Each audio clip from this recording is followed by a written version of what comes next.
Tuhan memberikan anak-anak ya ke gue ya. Kalau enggak ya gue nggak tahu juga deh. Karena gue memang dari dulu, dari gue kecil, dari gue SMP SMA gitu tuh, gue kalau mau menikah itu gue pasti mau punya anak gitu. Tujuannya tuh untuk punya anak juga gitu. Kok gue merasa Nana tujuannya mulia ya. Dulu waktu gue pengen menikah, tujuannya pengen bercinta sih sebetulnya. Punya anak ya ekses lah sebetulnya. Bonus.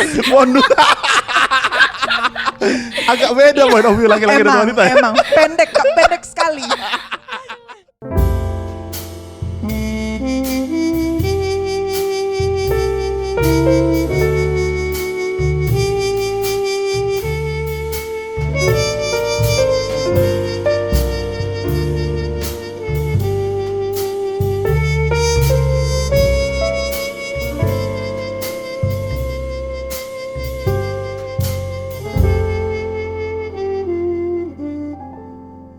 Beb, Yes. kita nih biasanya kalau bikin podcast, kolaborasi sebelum pandemi kan kita ngajak orang datang ke rumah. Betul. Kita ngobrol bareng. Betul. Kali ini episode spesial.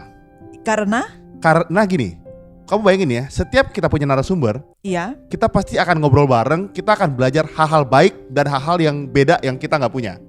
Oke. Jadi hari ini kita akan belajar gimana caranya jadi seorang penyanyi opera yang profesional sambil meniti karir. Oh, luar biasa. Iya dong. Bukan pilotok tapi pillow song. Pillow singing kan? Pillow singing. Jadi hari ini kita akan belajar tips and triknya. Oh. Jadi kamu kan sebagai dosen musik. Oh iya. Kamu coba solfeggio dulu, solmisasi dulu. Oh gitu, gue audisi. Jadi ini ceritanya audisi juga. Kita sekali audisi, kita pantas gak belajar opera sama bintang tamu kita kali ini? Nah, Beb, gini. Jadi bintang tamu kita kali ini gue yakin banget kalau spesial banget. Kalau orang search namanya, dia akan muncul di top of mind-nya di orang Indonesia sebagai luar artis. Biasa. Jangan-jangan ada Wikipedia page-nya sendiri nih. Mungkin ya, mungkin abis itu kita boleh cari kali ya. Oke, hari ini kita kedatangan bintang tamu Regina Handoko, biasa kita panggil Nana. Yes, halo Kak Nana. Halo Mandy, halo Budi, apa kabar? Semoga sehat Baik. ya. Baik. Iya, Kak Nana juga, apa kabar? Baik, sehat semua. Nih, daripada kita yang ngejelasin, mendingan kita minta Nana aja yang ngejelasin sambil dia solmisasi juga boleh kalau dia mau. Boleh, atau dia menyanyikan satu opera tentang hidupnya. Nah, boleh kenalin diri nggak? Nah, biar teman-teman tahu siapa sih Regina Handoko. Waduh, oke. Saya Regina Handoko, biasa dipanggil Nana. Saya seorang istri dan ibu dari tiga anak perempuan, tiga-tiganya. Saya profesinya selain sebagai istri dan ibu, juga sebagai penyanyi sopran klasik ya, penyanyi klasik dan juga pemain harpa. Mungkin itu aja ya. Nah, sisanya bisa Google di website, cari website. Tuh kan bener. Nah, tuh kan Dia punya page sendiri kan? Website. Oh iya bener. Punya website. Punya website sendiri. Gila, nggak main-main, Beb. Main-main kan? Tahu nggak, dari perkenalan itu yang paling gue suka apa? Apa? Dia Kak Nana ini melist ibu dan istri sebagai profesi, Beb. Oh iya bener. Lu bayangin. Berarti kan gini, dia kan profesional gitu. Dia nggak hanya jadi seorang penyanyi profesional, tapi jadi ibu dan seorang istri yang profesional. Nah, iya. Itu. Jadi lu baik. Enggak. Jadi topik kali ini kamu mau bilang gimana cara jadi ibu yang profesional juga kan? Iya, kan? Karena kan ini topik ini kita mau latihan untuk jadi ibu profesional nantinya kan? Kamu banyak nanya berarti. Dan juga hopefully juga bisa mendukung supaya suami juga lebih profesional. Dalam hal apa nih maksudnya? Betul. Itu penting ya Mandy ya. Oh, penting banget itu, Kak. Beb, kamu udah ngelis banyak pertanyaan buat Nana, yakin banget. Coba Beb ungkapkan semua, Beb. Wes gila. Pastilah. Cuma supaya nggak usah lama-lama, ya cukup beberapa aja lah gitu. Padahal kita sebenarnya pengen nanya semuanya sebenarnya ya. pengen sampai semalam suntuk ini. Iya, cuman ntar anaknya yang ngomel sama kita ya. Gimana, Beb? Nah, gue mau ngomong dulu kan kenapa gue ini... menganggap menganggap seorang ibu itu adalah sebuah profesi. Karena awalnya gue kan wanita karir lah ya dari dulu ya, sibuk banget ceritanya. Nah, sewaktu saya memutuskan untuk menikah setelah memutuskan untuk menikah tuh gue tuh mau meninggalkan semua pekerjaan gue dan gue mau fokus sebagai istri dan ibu. Jadi gue menganggap itu sebagai profesi gue. Wah sih. Ya, nah ya ternyata memang dengan kedepannya berjalannya waktu memang gue harus punya beberapa profesi ya ternyata. Gak bisa hanya ibu, istri dan ibu. Oke, itu aja. I see. Luar biasa. Beb, sebelum masuk pertanyaan pertama, aku kayak mau nanya dulu dari yang tadi Nana bilang. Boleh. Nah, ketika the day that you decide untuk gua resign dari semua pekerjaan profesional gua dan gua pengen jadi seorang ibu dan seorang istri. Perasaannya tuh gimana nah? Maksudnya ketika decide itu tuh perasaannya seneng kah? Yakin kah? Atau ada rasa ragu. apa ragu gitu? Penasaran aja sih nah. Ada beberapa faktor memang yang membuat gua memutuskan gua meninggalkan semuanya. Tapi pada saat memutuskan ya tanpa regret sih tentunya. Gitu. Excited juga gitu. Karena gua menikah itu salah satu tujuan gua itu mau punya anak. Jadi gua tuh sangat suka anak kecil. Jadi itu adalah tujuan gue juga gitu. Jadi gue nggak ngebayangin kalau ya untungnya Tuhan, puji Tuhan memberikan anak-anak ya ke gue ya. Kalau enggak ya gue nggak tahu juga deh. Karena gue memang dari dulu dari gue kecil dari gue SMP SMA gitu tuh gue kalau mau menikah itu gue pasti mau punya anak gitu. Tujuannya tuh untuk punya anak juga gitu. Kok gue merasa Nana tujuannya mulia ya. Dulu waktu gue pengen menikah tujuannya pengen bercinta sih sebetulnya. Punya anak ya ekses lah sebetulnya. Bonus. Agak beda point of view laki-laki dan wanita. Emang pendek sekali. Mem, tanya Mem. Sama narasumber kita spesial ini. Nah, keputusan itu waktu itu dibuat pada saat udah punya anak atau bahkan waktu Sebelum ya? mau siap-siap gini kan itu kita tahu ya bahkan sebelum punya anak pun itu mungkin ya beberapa orang langsung dapet gitu dengan cepet honeymoon baby gitu. Tapi ada juga yang emang harus less stress gitu, stresnya dikendalikan, nggak terlalu sibuk supaya ada waktu sama suami. Nah itu keputusan itu dibuat kapan? Sebelum gue menikah. Wow. Pada saat gue udah dilamar terus kita memutuskan untuk menikah itu. Nah pada saat dari tunangan sampai hari pernikahan itu gue udah mulai mengurangi karena dulu gue kan event organizer, wedding organizer, music organizer dan juga gue sebagai penyanyi gitu. Jadi gue udah bilang sama manajemen kita dari tim kita juga udah mengurangi pada saat gue udah menikah gue udah nggak punya pekerjaan lagi, kurang lebih begitu. Jadi diteruskan oleh tim kita sendiri. Berarti maksudnya Nana bahkan sebelum dia punya anak dari tunangan udah decide begitu? Iya, udah berkomitmen gitu ya. Hebat. Betul. Hebat. Jadi di pikiran gue masih bercinta waktu itu soalnya. Jadi gue belum mikir sejauh Nana. Oke, Beb.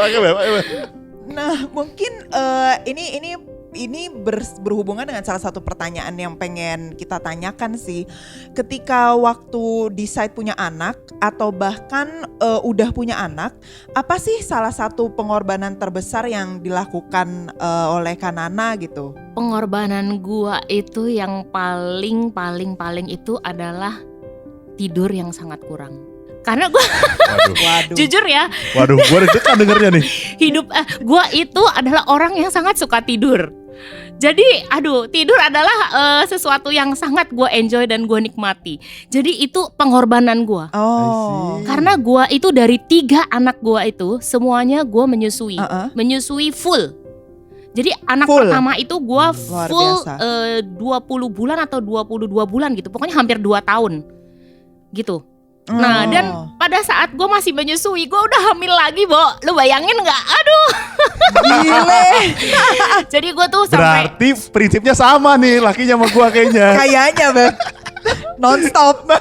Terus Nah jadi tuh pada saat lu bayangin dong kalau menyusui itu kan setiap 3 jam harus bangun ya, menyusui terus. Dan itu waktu masih baby awal 0 sampai berapa bulan. Nah makin besar itu dia makin mau minum kan. Karena susu formula kan kalau susu formula lebih mengenyangkan. Kalau susu ASI itu dia cepet lapar. Nanti sampai lama-lama 2 jam sekali dia minta. Lama-lama 1,5 jam sekali dia minta. Gitu. Gitu ya? Iya. Dan kebetulan anak pertama gua itu agak susah makan. Aduh, dia susah makan. Mungkin dia susah makan itu karena gue stres banget tuh. Dia nggak bisa makan mungkin dan dia nggak mau minum hasil pompaan loh. Dia harus langsung. Mungkin kalau kata mertua gue, iya dia nggak mau. Jadi susu pompaan gue itu semua gue sumbangkan. Either ke kakak ipar gue waktu itu juga lagi punya anak, temen gue. Pokoknya gue kasih tuh hasil pompaan dan gue banyak untungnya tuh banyak banget. Nah jadi tuh anak gue yang pertama itu lahirnya itu tuh mungkin kata mertua gue tuh dia lahirnya kan susah kecekik tuh. Hampir lewat dia tali pusar kecekik 3 kali. Terus udah gitu padahal udah gue sesar ya. Lahirnya tuh biru, nggak napas. Jadi itu ya, kalau dokter bilang kan bokap gue kan juga dokter ya. Dia di dalam juga waktu itu. Dia tuh sampai udah kebat-kebit dah, pokoknya udah deg-degan. 5 menit itu udah lewat. 4 menit itu 4 menit nggak napas ya maksudnya ya. 4 menit nggak napas itu udah brain damage. Ini 3 menit lebih terus dia napas loh. Dia nangis loh. Lu bayangin gak sih? Jadi begitu lahir udah nggak napas, biru, nggak nangis sudah pasti dong ya. Terus langsung dikasih oksigen dan sebagainya, dipompa dan sebagainya lah. Gue nggak ngerti karena gue kan ini ya nggak lihat ya. Suami gue udah duduk dengan lemas gitu ya. Dia bener-bener udah hopeless gitu ibaratnya. Ya bener-bener Tuhan berikan kesempurnaan sama Selin, sama anak gue yang pertama, dan dia hidup normal sampai sekarang. Sempurna. Maksudnya sempurna semuanya sehat ya, semuanya sempurna dalam arti itu. Ya, nah dari situ mungkin karena dia kecekek lehernya ya, dia tuh jadi biru kan karena kecekek sama ini kan, mau dikeluarin nggak bisa, dicek tali pusar. Jadinya mungkin kata mertua gue jadi susah makan. Aduh susah banget makannya memang, susah banget. Jadi dia itu depend on ASI gue sampai 2 tahun kurang loh. Can you imagine? Jadi gue harus makan makanan yang bergizi banget. Terus gue tuh stres banget kalau dia udah nggak bisa makan. Jadi pada saat anak kedua gue hamil lagi, gue stres sekali. Karena menurut gue belum siap untuk punya anak kedua. Iya. Gue nggak siap karena anak gue ini masih belum bisa diberhentiin susunya. Pada saat gue tahu gue hamil lagi itu kan, terus gue ke dokter kandungan kan, dokter kandungan bilang kamu udah harus stop menyusui gitu. Lah gue gimana mau stopin menyusui orang dia nggak mau makan sama sekali. Itu gue stres banget. Cuman ya puji Tuhan inilah dengan berjalannya waktu dan sebagainya akhirnya berjalan dengan baik. Dengan kesabaran tentunya. Gue suapin susu tuh, dia nggak mau minum susu kan, akhirnya pakai formula, segala formula gue cobain, akhirnya dia bisa fresh milk kan, fresh milk yang mendekati susu ASI kan, itu tuh nggak mau diminum, nggak mau didot, nggak mau pakai jadi gue sendokin 1 suap demi 1 suap. Bayangin gak tuh? Wow. Ya itu benar-benar, dan dia maunya sama gua. Dia nggak mau sama suster atau mbak atau siapapun itu, pokoknya dia maunya sama gua. Gitu. Jadi gue suapin satu persatu. Ya begitulah kurang lebih. Dan terus kan abis itu punya anak-anak yang kedua gitu kan. Untungnya yang anak kedua lebih mudah lah, dia mau minum dengan air pompaan itu juga banyak tuh, dan gue juga sumbang itu kasih ke teman-teman juga banyak. Aduh pokoknya diberkati dah gue deh, bener-bener ASI gue banyak banget. 1 lemari freezer tuh freezer itu ya, kita sampai beli freezer, kita masukin ke freezer. Saat anak ke-1, ke-2, ke-3 semuanya kita sumbang.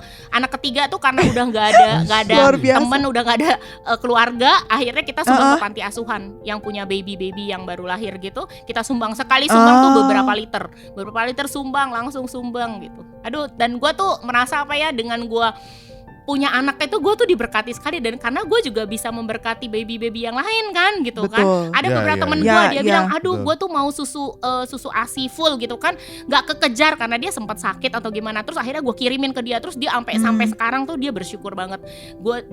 Karena seseorang ibu tuh bisa kasih ASI full itu tuh suatu pencapaian dan suatu pengorbanan, suatu kebanggaan tersendiri.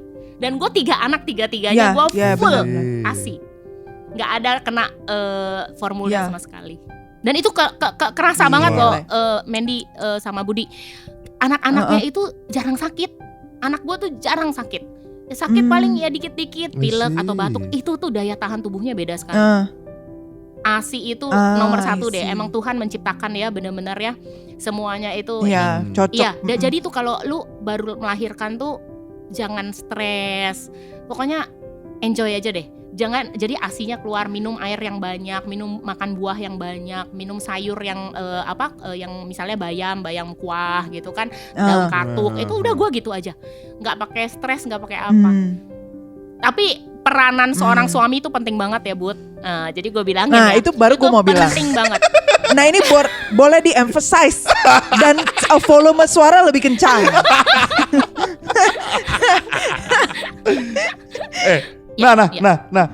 Gue penasaran soal yang itu. Nah, jadi dari ini dengar mitosnya. Nah, kata orang kalau lahirnya sesar, air susunya tuh agak lama baru keluar gitu. Apa benar atau pas ketika lu sesar lahir air susunya langsung keluar atau gimana sih proses waktu anak pertama itu? Nah, enggak juga.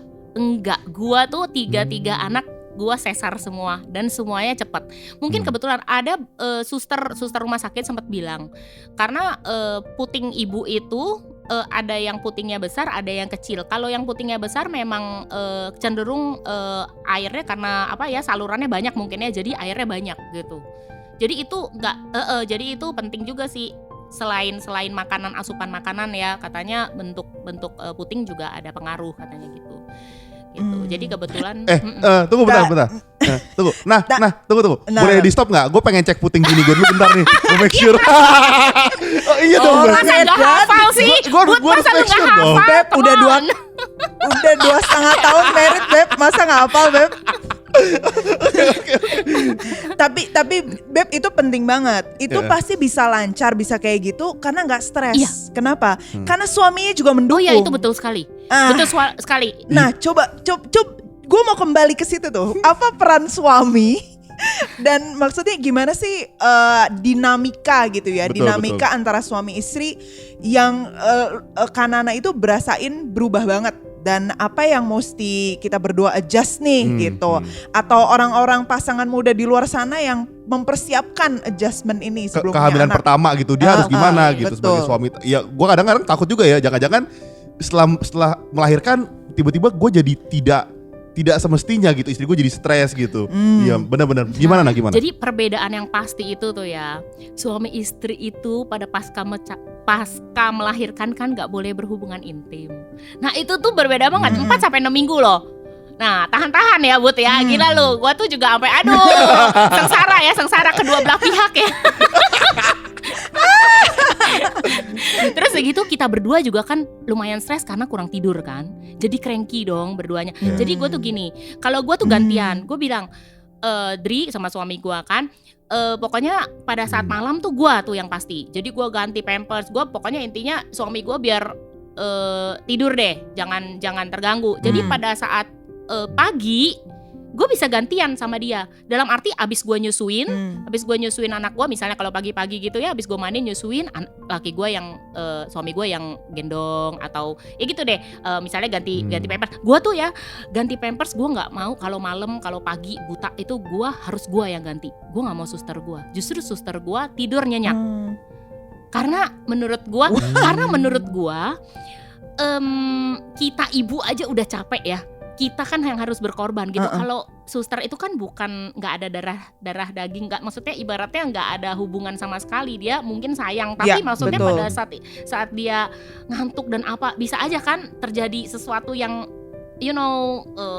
gitu karena dia ngantuk gitu. Tidak diinginkan. Jadi kalau gue harus pagi itu dia tidur sama gue, kalau sama gue nggak malam, kalau malam itu tidurnya sama gue sama suami gue. Jadi terus perbedaannya itu ya, yang paling berbeda tuh gue tuh begitu gue punya anak, gue tuh yang dari dulu tuh susah bangun. Kalau begitu ada anak nggak tahu kenapa bisa ganti 180 derajat. Gue jadi bunyi sedikit aja anak gue langsung bangun gitu. Mungkin ada secara psikis gue nggak mau bangunin suami gue juga gitu ya, supaya suami gue tidur biar kita bisa gantian gitu. Jadi maksud gue kalau gue di sini gue bener-bener pagi sampai ini tiap kali gue yang ganti pampersnya, karena kan takutnya rash ya pantatnya. Jadi gue harus diganti setiap berapa lama. Gue pasti pakein waker juga kan. Lalu gue nyusuin juga.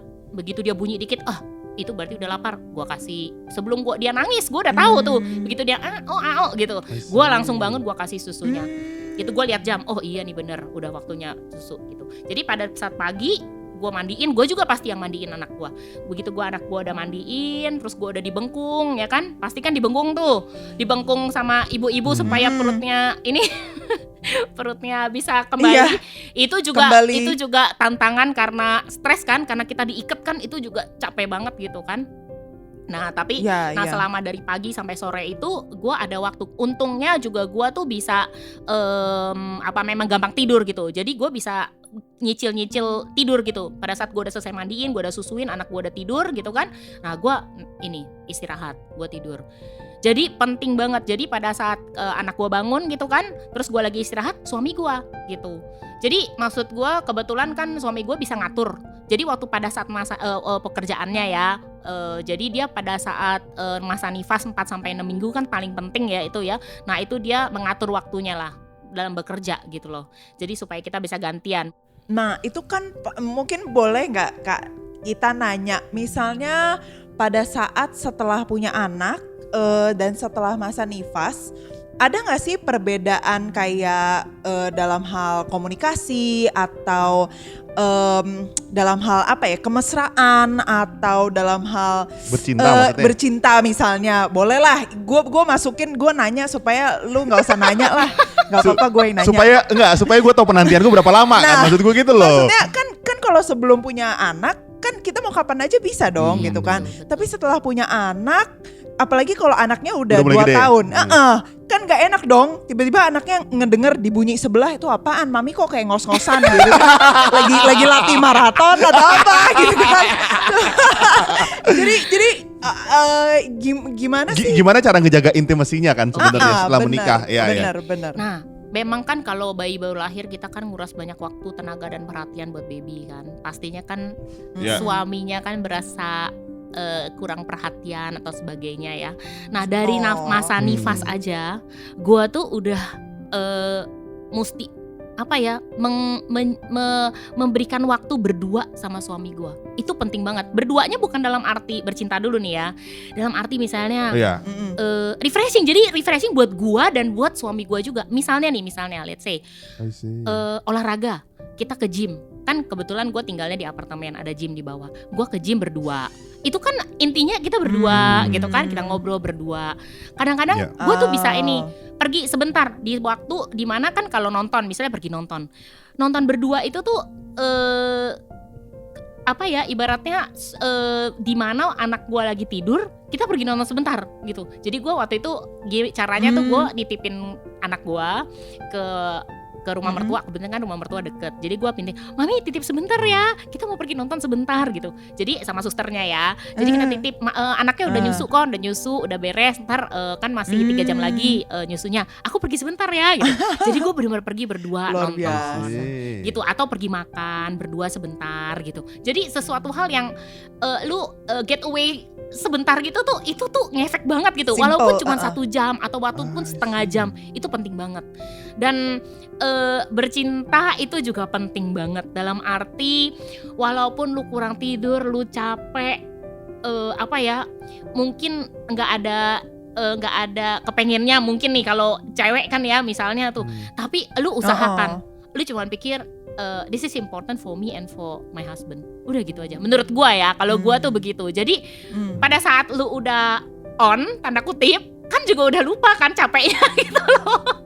Tapi pada saat mau mulai Medi memang mungkin agak berat gitu kan, aduh ngantuk capek gitu. Cuman lu harus buang jauh-jauh gitu, dimana maksud gua itu untuk kebaikan kalian berdua. Karena semakin itu benar. Itu buat gua menjalani itu, dimana buat gua sih hal itu penting sama suami gua gitu, karena itu kedekatan kita, bonding kita berdua gitu. Jadi ya dipilih-pilih lah waktunya pada saat anak lo tidur gitu kan, pasti bisa lah. Itu penting. Buat gua itu penting sampai sekarang pun. Kita juga cukup aktif dalam arti. I see. Nah, kalau boleh tahu, beda anak pertama, kedua, ketiga berapa tahun lah? Anak pertama sama anak kedua tuh 2 tahun. Hampir 2 tahun ya, 2 tahun lah. Anak kedua ke ketiga 4 tahun. Jadi sekarang ini Selin umur 12, Celia umur 10, Celestia umur 6 tahun. Nah, yang ketiga itu nggak direncanakan sebetulnya. Tadinya mau punya 2 anak aja. Karena gue cukup subur ya, karena kan gue tuh menstruasinya tuh 28 hari, jadi maju. Biasanya katanya tuh dari ini kalau 28 hari kalau maju itu cukup subur. Jadi padahal gue udah jaga banget, tapi jaganya itu pakai kalender memang, karena untuk di agama gue tuh yang terbaik lah kalender lah gitu kan. Nah dengan kalender udah bagus tuh 3 bulan udah apa ya ibaratnya udah berhasil ya. Terus suatu hari kenapa gue telat? Kalau gue telat itu udah pasti jadi. Gue ngomong sama suami gue, say kalau gue telat ya, kayaknya gue mesti beli test pack nih. Begitu test pack, bener lo positif kan? Apa itu ya? Gue bangunin suami gue, Dri positif Dri. Terus suami gue cuman, oke. Here we go again. Cuman lucu sih, bersyukur bahwa maksudnya anak gue ketiga tuh lucu banget. Oh my god, hiburan. Iya. Nah, gue penasaran kalau anak beda 2 tahun yang anak pertama kedua itu apa ada rasa iri nggak sih? Maksud gue ada rasa kok tiba-tiba nyokap kan belum terlalu ngerti tuh. Gue penasaran itu aja sih. Oh pastinya. Jadi gue aja tuh udah mempersiapkan ya. Jadi waktu itu tuh anak gue 1 tahun setengah gue udah masukin sekolah. Karena gue takutnya kalau gue masukin sekolahnya di 2 tahun itu dia merasanya dijauhkan. Jadi gue tuh sangat memperhatikan psikologis dia. Jadi gue bilang, Dri kita masukin 1,5 tahun kan ada playgroup tuh ya, 1,5 tahun waktu itu. Jadi gue masukin di sana, which is yang gue anterin tiap hari walaupun gue hamil gede, selalu gue anterin, gue tungguin gitu kan. Nah jadi dia merasanya gue full. Pada saat gue lahir anak kedua pun gue seperti itu. Pada saat gue sama dia, gue nggak boleh diganggu sama babynya. Jadi gue atur banget itu tuh manajemen waktu tuh penting banget buat gue.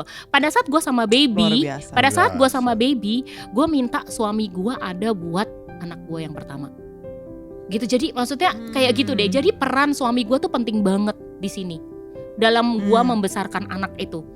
Dan kebetulan dia ya balik lagi pekerjaannya memang bisa mengatur waktu gitu kan, dimana dia bisa atur. Jadi gue tuh dari dulu mungkin gue juga lulusan Santa Ursula yang cukup disiplin kan. Jadi gue tuh manajemen waktu itu gue udah tertanam dalam hidup gue gitu. Jadi dalam membesarkan anak dalam waktu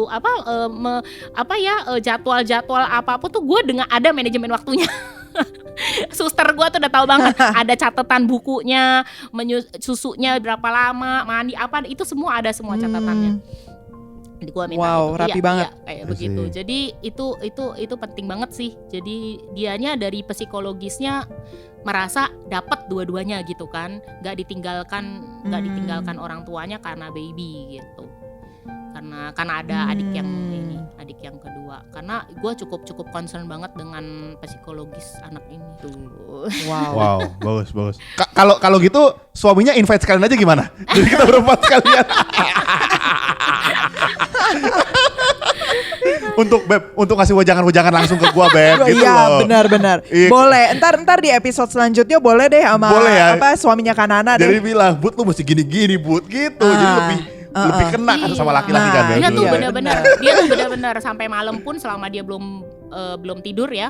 Dia tuh misalnya gue udah selesai nyusuin. Itu selesai nyusuin kan berarti mesti di burp gitu kan? Di burp tuh apa ya bahasa ini? Iya, burping gitu. Sendawa. Nah, biasanya dia yang sendawain. Karena gue mesti nerusin mompa karena isi gue masih banyak.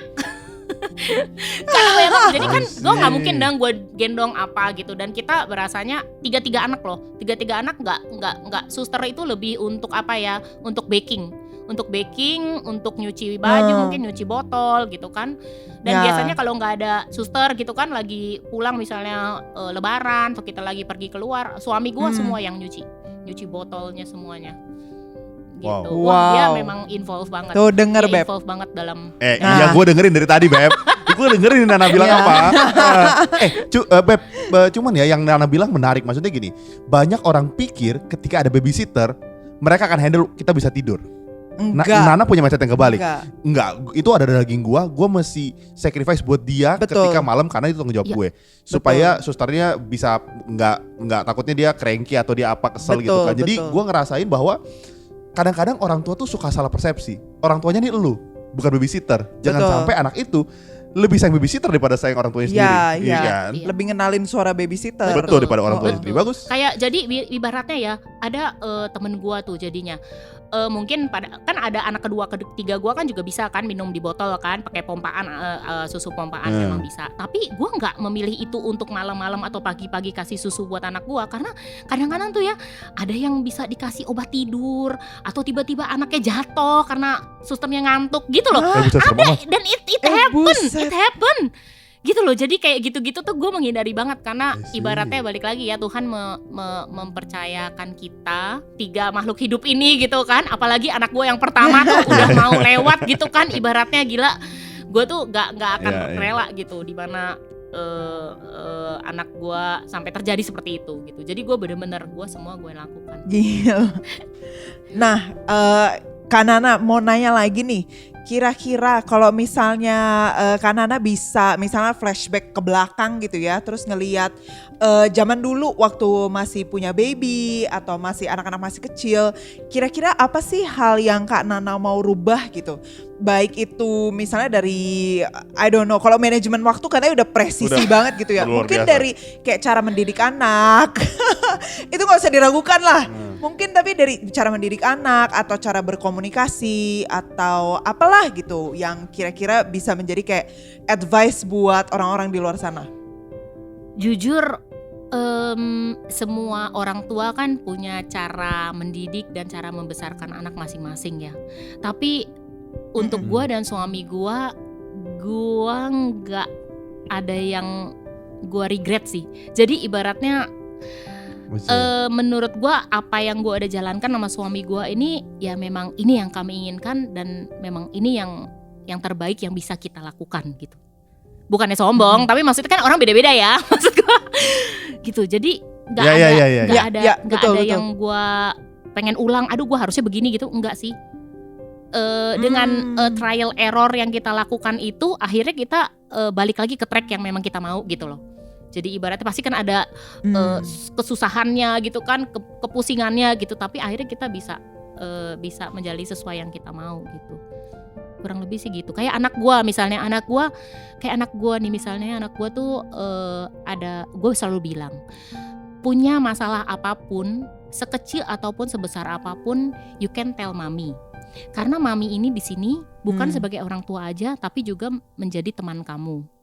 Gue bilang gitu. Jadi anak gue nih misalnya dia punya ada masalah gitu, misalnya di sekolah atau sama temen gitu ya, dia bisa manggil gue, mami, I want to talk to you kayak gitu. Terus dia ngajakin gue ke kamar sendiri atau kamar mandi gitu. And then dia bilang, dan gue memberikan kepercayaan, dimana setelah mereka bercerita, terus gue memberikan solusi, terus dia bilang jangan bilang siapa-siapa gitu. Dan gue nggak akan bilang. Gitu loh. Misalnya adiknya nanya, ada apa sih Cici nanya ngomong apa sih mami, gue nggak akan cerita sampai kapanpun gitu. Jadi mereka mendapatkan kepercayaan gue. Itu penting banget buat gue, karena sekecil apapun, sebesar apapun, sekecil apapun masalah bisa jadi besar, sebesar apapun bisa jadi kecil ya, you know, yang kayak gitu. Jadi dan gue merasa gue sudah mendapatkan kepercayaan itu, baik dari suami gue maupun gue ya gitu kan. Anak-anak bisa ngomong langsung ke gue, dan gue tuh bersyukur banget seperti itu. Gitu pun apa aja dia bisa cerita gitu. Dan gue nggak ngejudge mereka. Gue bilang I don't judge you gitu kan. Cuman menurut mami gimana kalau kamu begini gitu. Jadi gue kasih pilihan, kamu mau jalannya gimana, bisa begini gitu loh. Jadi gue kasih pilihan biar mereka yang memutuskan dia pengen apa gitu. Jadi gue mengarahkan gitu. Jadi seperti itu. Kalau gue tuh kayak sama anak gue gitu. Jadi mungkin gue sibuk atau apapun, tapi menurut gue profesi gue yang utama itu adalah sebagai istri dan ibu. Profesi gue yang berikutnya baru sebagai penyanyi klasik dan pemain harpa. Tapi tentunya semuanya gue anggap sebagai gue harus profesional gitu, dalam arti you know, tanda kutip, nggak ada yang beda gitu. Jadi penting banget ya, kayak luar biasa banget. Aku jadi belajar bahwa kalau misalnya kita menganggap anak kita itu sebagai kayak orang yang udah dewasa gitu ya, instead of kayak semuanya kita atur gitu, kayak kamu harus gini, kamu nggak boleh gini gitu. Tapi karena Nana cerita ini jadi kayak aku sih jadi belajar, maksudnya jadi memberi kepercayaan kepada mereka untuk memilih yang baik gitu. Dan juga menganggap mereka sebagai pribadi yang udah dewasa bukan yang kayak anak kecil yang mesti nurutin mami Iya. gitu atau mesti kayak gini Betul. gitu. Tapi memberi pilihan dan mereka menerima konsekuensinya. Dari kecil loh gue I begitu, see. sampai anak gue yang ketiga pun begitu. Mau apa misalnya gue bilang anak-anak kakak-kakaknya main harpa, yang ketiga dia belum mau les harpa. Oh nggak apa-apa, gue bilang. Gue selalu nggak pernah memaksakan mereka mau belajar apa terserah gitu kan. Jadi gue bilang oke, Celestia kalau nggak mau belajar harpa nggak apa-apa, gue bilang gitu. Tapi nanti kalau kakak-kakaknya bisa main harpa, Celes nggak bisa, nggak apa-apa ya. Maksudnya kita kasih lihat juga dan ininya. Kalau kalau Benar, Selin sama benar. Celia bisa main Betul. harpa berdua, Celestia nggak bisa loh. Gue bilang tapi nggak apa-apa ya seperti itu. Dia bilang nggak apa-apa. Oke. Gitu loh, maksudnya itu it's your choice, itu pilihan lu Iya, gitu iya, kan. iya, Jadi iya. kalau gue tuh kayak gitu, gue diberi kepilihan gitu, diberi kepercayaan karena orang tua gue pun begitu, Budi and Mandy. Jadi mereka tuh memberi gue kepercayaan, pilihan gitu kan. Jadi waktu itu gue di Ursula waktu SMA bisa masuk IPA.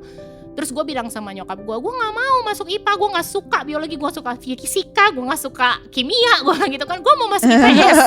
Terus ya udah kakak suami ayah ibu gue bilang gitu, oke. Jadi dia kasih tahu kan, intinya kalau lu masuk IPA bisa pilih-pilih ini. Kalau masuk IPS lu cuma bisa pilih ini. Oke, gue bilang gue nggak mau pilih itu. Gue bilang gue udah tahu gue nggak suka itu. Oke, it's your consequences ya. Jadi ini lebih sedikit. Kalau emang lu mau pilih itu ya sudah. Ya. Gitu. Jadi gue diberi pilihan. I see. Tadinya bokap gue bilang kan sayang kamu kan jadi pilihannya banyak lah. Yang pilihan yang papi kasih yang IPA itu semua gue nggak suka. Gue bilang gitu Nggak kan mau. aku nggak suka gitu kan. Jadi gue dari dulu Iya, memang diberi iya, kepercayaan iya. gitu. Jadi gue tuh sama bokap gue juga gitu. Tiap kali gue ada masalah gue datang ke bokap gitu. Mungkin didikan orang tua juga membawa pengaruh ya gitu Iya. kan. Pengaruh. Jadi gue ada masalah gue datang ke bokap. Walaupun bokap gue sibuk banget, bokap gue dokter, gue datang ke prakteknya dia. Papi aku mau ngomong gitu kan, wow. mau curhat gitu kan. Oke, Wih, kamu luar datang biasa. ke rumah sakit jam 3 siang. Jadi gue kayak ada appointment gitu. Terus gue dateng, gue nunggu di Lucu depan. Begitu udah selesai gitu kan, gue masuk. Udah, terus gue ngomong di ruang kerja dia. Tapi gue curhat, bener-bener curhat. Gue bener-bener curhat, terus bokap gue sangat bijaksana, dia memberikan konsekuensi ya itu pilihan-pilihan itu. Dan gue menjalankan ke anak-anak gue juga sekarang ini. Nyokap gue juga bijaksana banget. Beb, by the way yang Nana bilang, gue jadi kepikiran. Nah, nih ya, gue nggak tahu ya. Gue kan punya banyak teman-teman yang emang udah punya anaknya mulai Iya, gede iya. gitu. Menurut gue banyak banget orang tua yang jadi competitive parents, tau gak lo? Competitive mom. Helikopter mom Jadi gitu. kayak ketika yang lain bisa, anaknya di-push, lu mesti les ini ya. Iya, Karena iya. nilai lu mesti segini-segini. Lu les musik ya, karena mesti gini-gini. Jadi maksud gue, menurut gue seorang Nana, mungkin teman-teman, mungkin buat kalian yang gak kenal, kalian boleh searching siapa Regina Handoko gitu. Yes. Jadi kalian bisa punya gambaran, Nana nih siapa. Dan gue pikir dari profile lu gitu ya, mungkin lu akan jadi orang tua yang, ayo lu mesti jadi musisi juga. Orang tuanya sopran harpist Indonesia terkenal gitu. Yo. Ternyata enggak. Enggak. Nana bahkan nggak nge-push anaknya punya pilihan. Ya. Dia nggak jadi kompetitif mom, dia nggak merasa, mama tuh begini, kamu juga harus jaga nawak mama gitu, Ya. enggak. Dan menurut gua anak lu kayaknya jadi menikmati banget jadi seorang anak gitu. Iya benar. Mudah-mudahan ya, gue sih berusaha menjadi ibu yang bukan ibu yang baik, ibu yang benar gitu ya. Gue tuh berdoa terus sama Tuhan gitu. Semoga gue sama suami gue tuh bisa menjadi ibu dan ayah yang benar buat anak-anak gitu kan. Untuk mendidik anak-anak, membesarkan anak-anak ya. Tapi maksudnya balik lagi, bukan artinya gue benar atau enggak gitu. Maksudnya benar dalam arti lempeng gitu ya. Baik, susah ya ngomong baik atau enggak gitu kan. Karena semua mendidik anak tuh gak ada salah, gak ada benar loh. Karena mendidik anak gak ada salah, gak ada benar, gak ada baik, gak ada enggak gitu. Semua tuh punya pilihan masing-masing, cara masing-masing gitu. Kebetulan cara gue ya begini. Betul, Setuju. betul. Jadi kayak anak gue gitu, misalnya ulangannya dapetnya pas-pasan, gue cuman kalau gue udah tahu dia belajar bener, gue nggak akan bilang gimana sih, atau oke, next time pasti bisa lebih bagus, kamu lebih giat lagi ya gitu, it's okay, gue gitu. Aduh mami dapetnya cuman segini gitu. Ada temen gue yang kalau nggak dapet 100 dia malah dihukum, ada loh yang begitu loh. Tapi Buset. kalau gue nggak, apalagi kalau hal yang dia nggak suka gitu kan, karena gue juga tahu waktu gue nggak suka fisika, kimia, biologi, gue juga pas-pasan ya. Kayak anak gue nih, dia yang pertama misalnya dia berbakat di musik, tapi dia juga berbakat di art. Gue nggak memaksa dia untuk mengikuti gue. Gue bilang selalu sama anakku yang pertama, Selin, kamu bagus di musik, tapi kamu bagus juga di art. desain bagus. Apapun kamu mau jadi apa nantinya, apa yang kamu enjoy, kamu jalanin. Gitu loh, maksud gue sekarang belajar musik bisa aja kan nanti itu bekal buat mereka juga, mungkin nggak bukan profesinya, bisa mungkin pelayanan di gereja atau bisa buat apapun lah itu gitu kan. Jadi maksudnya semua itu betul. Untuk bekal lah gitu, jadi nggak perlu menjadi profesi kurang lebih begitu. Luar biasa. Gila. Tahu nggak, dari ngobrol sama Nana aku belajar 2 hal. Apa? Yang pertama, ketika kita jadi orang tua nih ya, banyak banget sacrifice-nya dan suami istri mesti kompak gitu. Betul. Jangan sampai jadi tekanan buat istri terutama karena kan dia merasa beban gitu. Tiba-tiba baby blues yang ngerasa lihat anaknya stres banget karena pressure. Buktinya Nana yang anaknya baru setahun lebih tiba-tiba hamil lagi gitu. Dan dia bisa lewatin tuh dengan sangat baik, dengan cara didiknya dengan baik. Yang kedua, gue mesti merhatiin bentuk puting istri gue. Gua harus cek. Balik lagi ke loh, situ tadi kan Nana mention itu ya aku nggak tahu Beb sebenarnya tadi. Gue jadi merasa, gitu. Gue akan liatin. Mempersiapkan diri sebagai suami ya. Iya dong. Nih, gitu kan. Gue mesti siapin dong kalau ternyata. Perlu beli freezer lagi apa enggak? Itu maksud aku. Jadi gue tahu kan kira-kira nih sebanyak apa ya susunya gitu loh maksud gue Beb. Tapi itu tapi salah satu faktor kan gue bilang ya, salah satu faktor. Pokoknya kita bekerja sama lah, Beb. Kalau you di top, I di down lah. Kalau I di bottom, you di up lah. Yang pasti itu nggak boleh stres. Itu kalau lu stres itu bisa. Jadi pokoknya enjoy aja. Gue tuh selalu gini dalam hidup gue ya. Apapun yang terjadi, kalau memang tidak sesuai keinginan gue yang terjadi gitu ya mungkin emang itu yang terbaik yang harus terjadi. Gitu loh, maksud gue. Jadi gue tuh kayak gitu. Kayak anak gue nggak mau makan gitu kan segala macam. Ya udah pokoknya gue bersyukur aja. Pokoknya gue telaten gitu kan, kasih makan dia, kasih susu dia. Tapi ya mungkin itu yang terbaik yang terjadi. Walaupun nggak tahu apa gitu kan. Kadang-kadang kita nggak tahu apa. Cuman gue tuh percaya apa yang terjadi itu adalah yang terbaik gitu. Mungkin itu membuat gue jadi deket sama dia atau gue jadi lebih apa ya, gue sama suami jadi lebih kompak gitu, mendidik membesarkan anak, mencari solusi gitu. Karena gue sama suami gue jujur kompak banget. Jadi dia tuh bener-bener dukung gue banget. Gue punya masalah apapun, dia lagi kerja sesibuk apapun, gue lagi stres nih ya, gue lagi stres di rumah misalnya gitu, gue telepon dia dengerin gue loh. Dia dengerin gue, dia ngomong, gue cuman curhat, ngoceh karena anak gue gini, gue nangis misalnya gitu kan, pasti ada dong stresnya. Dia dengerin gue. Dan abis itu dia cuma bilang, oke, kamu gini-gini. Terus dia bilang kamu rendeman dulu, misalnya dia ngomong gitu kan. Kadang-kadang gue soalnya kalau rendeman tuh gue bisa ilangin stres gitu. Kamu rendeman dulu, nanti aku beliin misalnya makanan apa yang enak. Jadi dia tuh tahu how to handle me gitu loh. Dalam arti dia dengerin gua banget. Terus dia bilang ya udah, aku sekarang ini lagi ya, meeting lagi misalnya gitu kan. Jadi dia udah selesaikan, dia udah dengerin gua sampai kelar. Terus dia udah, aku meeting lagi ya, kamu rendeman dulu, nanti aku beliin makanan nih misalnya gitu loh. Let's say yang kayak gitu-gitu. Mungkin it's something dia mungkin nggak memberikan solusi ya atas gua punya curhatan gitu. Lu harus gimana? Enggak, dia cuma suruh gua take a break lah gitu kan. Dan gue gue hilang gitu, gue lepas gitu jadi dari stres gue gitu. Jadi stres dikit dia iniin gitu loh. Dia tahu banget how to handle me gitu. Gitulah kurang lebih. Berarti ntar gue bilang, Beb kamu mandi dulu, nanti aku beli martabak. Setiap kali, Beb mandi dulu, aku beli martabak. Nanti gitu. Gembul gue gembul.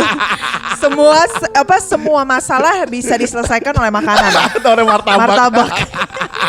Oh, ini kayak gini misalnya ya. Gue tuh kan seorang penyanyi ya.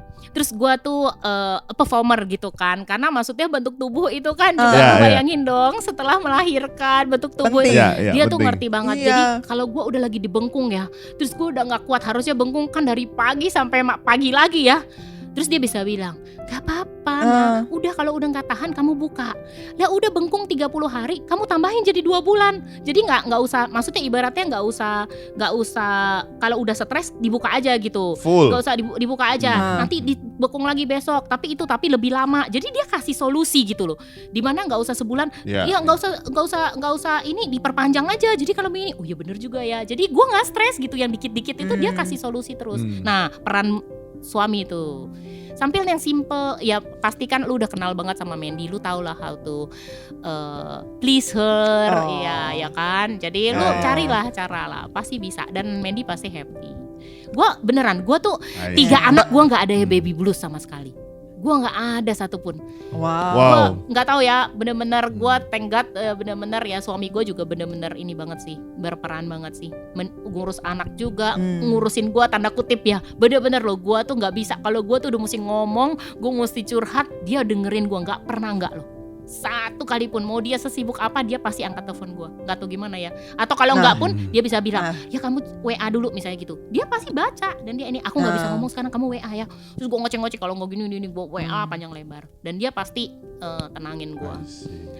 Peran suami penting. Kamu mukanya gitu banget, Beb. Gue seneng banget denger ini, Beb.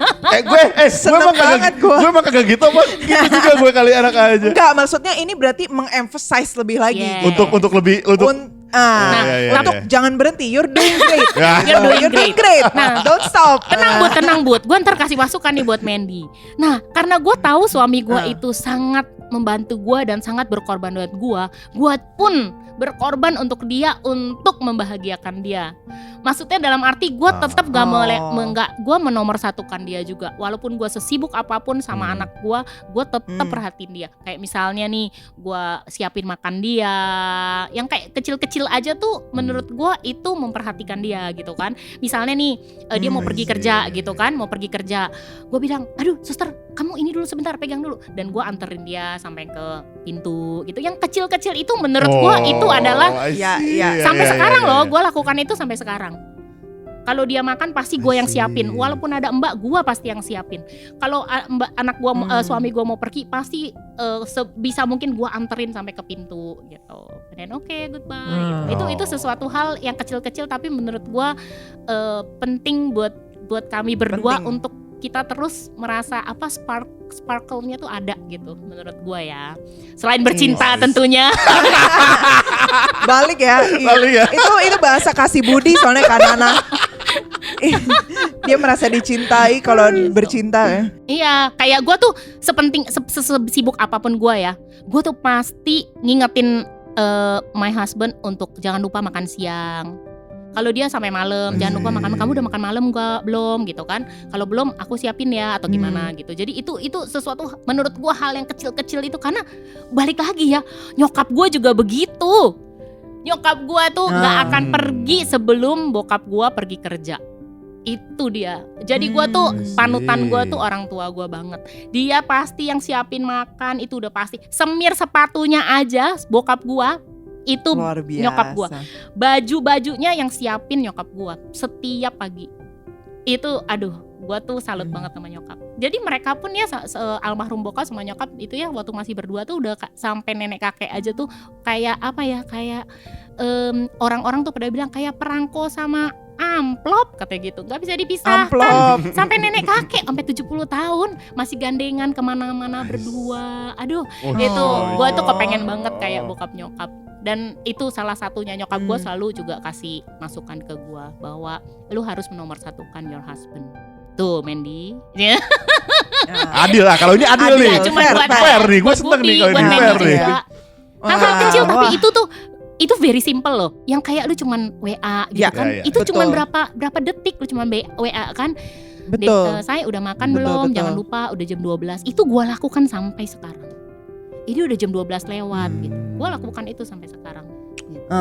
Gila juga ya. Gila, kita belajar banget nih sama Kanana sekarang gitu. Maksudnya gimana gak cuma soal kehadiran anak yang membuat beda, tapi juga ternyata bagaimana harus mengutamakan suami juga gitu. Meskipun lu punya anak 1, anak 2, apalagi anak 3, tetap suami harus nomor 1 gitu.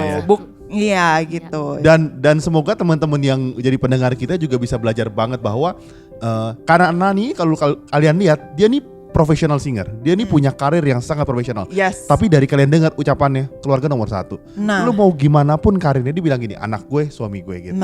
Jadi kita sadar bahwa bener lagu zaman dulu kan, harta yang paling berharga tuh keluarga sebetulnya. Lu bisa punya karir gede, tapi kalau lu nggak dicinta di keluarga lu buat apa gitu kan sebenarnya. Betul. Aduh, gue denger ini jadi hati gue nyunyuk gitu, jadi syahdu tuh. Jadi siap punya 3 anak, punya klub sepak bola. Woi, kalau 3 mungkin belum gue mikirin sekali ya. Oke, nah by the way thank you banget inspirasi banget hari ini, ngobrol-ngobrol yang seru banget. Gila, bener-bener. Kita belajar thank you banyak. juga kesempatannya, gue bisa Thank you sharing-sharing. Semoga bermanfaat bagi kalian berdua dan juga semua yang mendengarkan. Thank you Nana. Dan buat teman-teman, buat penasaran kalian silakan follow @reginahandoko dan juga bisa cek websitenya reginahandoko.com dan kalian bisa lihat keseharian Kanana di situ. Seru banget pokoknya gitu. Dan buat kalian yang mau nanya-nanya kita, kalian bisa DM kita kemana, Beb? @pilotalk.podcast Atau bisa email kita ke pilotalkpodcast.id@gmail.com. Kita juga punya TikTok, kita bakal bikin konten-konten lucu-lucu di TikTok, jadi boleh follow juga kita di TikTok gitu ya. Jadi sampai sini aja. Yes, thank you Kanana. Thank you, Kanana. Thank you semua yang Wendy sudah dan dengerin. Budi. Sampai jumpa di episode minggu depan. See ya. Kalian tahu nggak sih rahasia bagaimana kita berdua bisa bikin konten setiap minggunya secara rutin? Ternyata rahasianya ada di Nasi Padang. Jadi gengs, tiap kali si Budi itu makan Nasi Padang. dia punya kemampuan berpikir dan kreatif itu semakin meningkat.